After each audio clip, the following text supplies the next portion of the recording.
गिर गया, निर्वाचित हो गए तो पावन हो गए। केवल इतना ही इसका अर्थ है, ज्यादा इसकी व्याख्या की आवश्यकता नहीं है। और उससे संबंधित जो इसमें कविता है वो अवश्य हम पढ़ना चाहेंगे। निश्चित रूप से आपको आनंद आएगा। कविता का शीर्षक है सवेरे सवेरे श्री पाखंड जी। मुख्य कविता है ये इस पुस्तक की। सवेरे सवेरे श्री पाखंड जी से मुलाकात हो गई, बातों ही बातों में देश दुनिया की बात हो गई। हमने पूछा कहो कैसे हो, हमने पूछा कहो कैसे हो, कहां कहां बसे हो।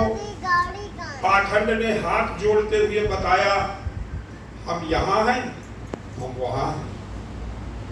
पाखंड ने हाथ जोड़ते हुए बताया हम यहाँ हैं, वहां हैं, यानी हर जगह उपलब्ध हैं। जिसने हमारा साथ किया वो प्रतिष्ठित है, लब्ध है। हमने पूछा कहो कैसे हो, कहां कहां बसे हो। पाखंड ने हाथ जोड़ते हुए बताया हम यहाँ हैं, वहां हैं, यानी हर जगह उपलब्ध हैं। जिसने हमारा साथ किया वो प्रतिष्ठित हैं, लब्ध हैं। हम धर्म में घुस गए, धर्म को खोखला कर दिया। हम धर्म में घुस गए, धर्म को खोखला कर दिया। राजनीति में घुस गए तो पतितों को पावन कर दिया। शिक्षा में घुसे तो व्यापारी शिक्षाविद हो गए।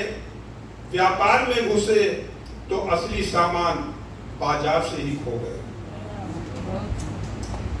हम धर्म में घुस गए, धर्म को खोखला कर दिया। राजनीति में घुस गए तो पतितों को पावन कर दिया। शिक्षा में घुसे तो व्यापारी शिक्षाविद हो गए। व्यापार में घुसे तो असली सामान बाजार से ही खो गए। पाखंड ने कहा हम पाखंड हैं, हमारे सामने मनुष्यता खंड खंड है। पाखंड ने कहा कि हम पाखंड हैं, हमारे सामने मनुष्यता खंड खंड है। हम इतने प्रचंड हैं जिस कारण पाखंडी आराम से हैं, अपराधी अदंड है।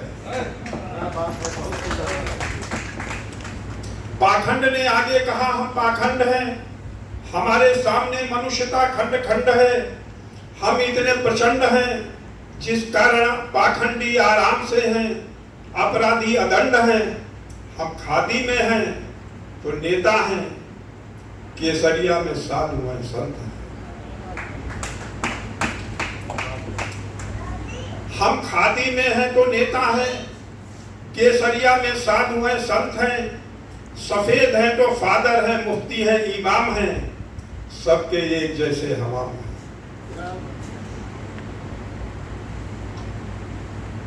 हम खादी में हैं तो नेता हैं, केसरिया में साधु हैं, संत हैं। सफेद हैं तो फादर हैं, मुफ्ती हैं, इमाम हैं। सबके एक जैसे हमाम हैं, यानी हम आम के आम हैं और गुठलियों के भी दाम हैं। यानी कि हम आम के आम हैं, गुठलियों के भी दाम हैं। ये पुस्तक की